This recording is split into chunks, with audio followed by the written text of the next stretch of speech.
Hey traders, Ron here, Traders Academy. And as you know, it's our goal to coach and train traders of all levels. Typically we do that through our podcasts, our blogs, our meetups, and our webinars. But a few weeks ago we had the idea to put out through social media a question to all of you asking, what is your biggest challenge or obstacle that's preventing you from creating consistent trading results? And the response was overwhelming. So what we decided to do was take those responses and create a series of mini courses, each one answering a specific response. So we hope you enjoy these, hope you find them informative, and thanks for watching.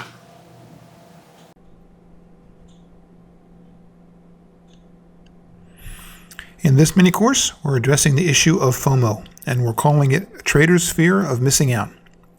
And our trader's question was, always feel that the market is at the top, so not able to make decisions to get in the market. Keep waiting for the right time and losing so many opportunities just in front of me. I had bad trades in the past, so I feel that if I buy into this market and the market goes down, I'll lose money again. So this problem is once again the direct cause of your trading psychology or your trading mindset. And if you've been reading any of my blogs, you should have seen my 7-part series on why traders fail. And also we've talked about the same exact thing in our weekly radio shows. And what your problem is commonly referred to is FOMO, which stands for fear of missing out. Now this is a problem that can be routed into several areas, and in this mini course we're going to address them all. But to break it down, you can look basically into 2 areas. First being the trader's mindset, or his fear is controlling his or her decision making. And the second being technical, whereas the trader is not experienced enough in reading the markets via the use of technical analysis and therefore does not feel confident enough to actually pull the trigger and enter the market. Now let's first look at the psychological component. And again, as we've discussed in our blogs and radio shows, there are thought patterns that we all experience, and those are called cognitive biases. Basically what they are is distortions in the way people perceive reality, and they cause irrational behavior and repeated errors in judgment.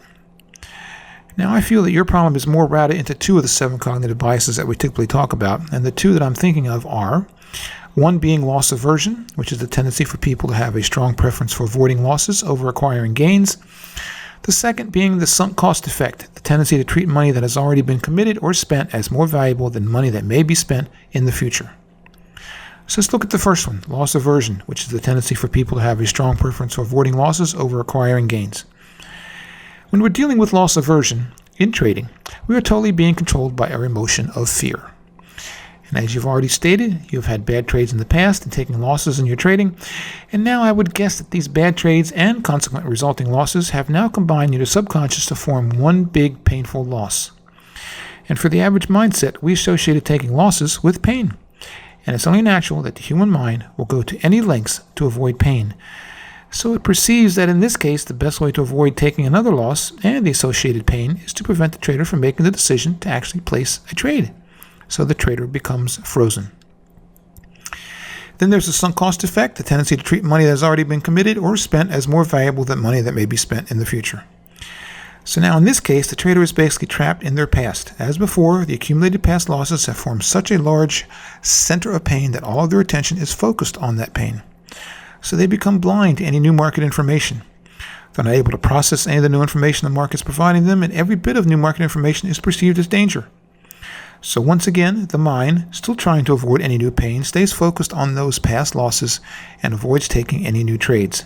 Because if the trader does not take any new trades, then possible losses will be avoided.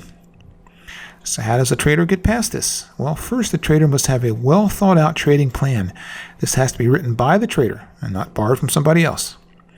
This trading plan will have all the necessary rules to guide the trader while entering the trade, when and how to adjust the trade, and when and how to exit the trade. And it will cover all aspects of technical analysis that, by the way, we'll cover that next, and incorporate those techniques into the trading plan. With this in hand, the trader should have a much better chance of making logical trading decisions and not falling prey to their emotions. Of course, in your case, there could have been other factors involved in those past trades that is also still influencing you. And the first one that comes to mind is the possibility that you did not incorporate stop-loss orders into those trades, and the result was larger than necessary losses. And I say this because since you're allowing fear to hold you back now in taking new trades, then it's highly likely that you're allowing your emotions to control you back then as well. And the second one is that you are not thinking and trading based on the laws of probabilities. To be totally successful at trading, you have to understand, accept, and use the laws of probability. And this is how the Vegas casinos are so successful, and this is how all successful traders have to think and operate. But what you're currently experiencing is that you're putting all of your thoughts into your past losing trades. You're basing your trading decisions on a trade-by-trade basis. And since your last trades were bad trades that resulted in losses, then you assume that your next trade will be the same. But instead, you should be thinking in terms of probabilities. First off, you should have by now created your trading plan. Once you have that plan in place, you should paper trade it for up to 6 months. And while doing that, record all of your trades and adjust your trading plan as needed based on your recorded results. And once you get a good-sized recorded trade log in place, then go back and review your win-loss ratio. And if you've been adjusting your trading plan along the way, you should have a very positive win-loss ratio. And this should have been an emotional-free experiment since it did not involve any real money. But what it did accomplish is it allowed you to develop and tweak your trading plan until it was performing well and your win-loss ratio was acceptable. Now, with this history in your hand, you should now be able to see that the majority of your trades were winning trades, and the random losing trades were not that large because you used good risk management and kept your losses to a minimum through the use of stop-loss orders. And you should now understand how the use of a trading plan and lack of emotions in your trading results will average out to far more winning trades than losing trades, and even the losing trades are going to be capped because you're using stop-loss orders. This is what understanding and thinking in probabilities is. Of course, there is only one part of your answer. Remember I said at the beginning that we needed to break it down into separate pieces. Remember I said, but to break it down, you can look in 2 areas. The first being the trader's mindset, where his fear is controlling his or her decision-making. The second being technical, whereas the trader is not experienced enough in reading the markets via the use of technical analysis, and therefore does not feel confident enough to actually pull the trigger and enter the trade. At this point, I think we have the mindset part covered enough, and for now, we should move on to the technical analysis portion of your answer. So what I want to do is break it down into digestible pieces. So this will be part 1, and then part 2 and 3 will address the technical analysis portion. But in case all of this still seems too large for a task for you to take on, I would suggest another option. Instead of taking all this on by yourself, you should consider coaching. Coaching is something that is used by every successful professional, and at the same time, something that is almost never thought about for the average person. But think about this for a second. Golfers have coaches, boxers have coaches, sports teams have coaches, skiers have coaches, actors have coaches, even rock bands have coaches, and the list could actually go on and on.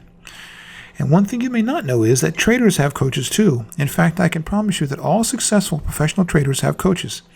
All large brokerage firms employ in-house coaches to support their in-house traders. And when I worked on Wall Street, I used their in-house coach all the time. But whatever path you decide to take, I just want to encourage you not to give up on your dream to become a trader. There's not another business in any field that has the potential to produce the kinds of gains possible as a trader. Remember, it's all about following the process, breaking it down into workable sections that you can tackle with ease. And remember, if you don't feel like going it alone, consider coaching. We want to thank you for watching. We hope you enjoyed it, and hope that the information that you got can in some way help improve your trading. And if you'd like to watch the entire series for free, all you have to do is go to tradersacademy.org. That's tradersacademy.org. Fill out the form, give us your email address, and we'll send you a link to the entire series. Plus, we'll give you a free copy of our Reprogramming the Trader's Mindset book, and we'll give you access to a free 1/2 hour private coaching session. So if you'd like to take advantage of this offer, again, that's tradersacademy.org, tradersacademy.org, and thank you for watching.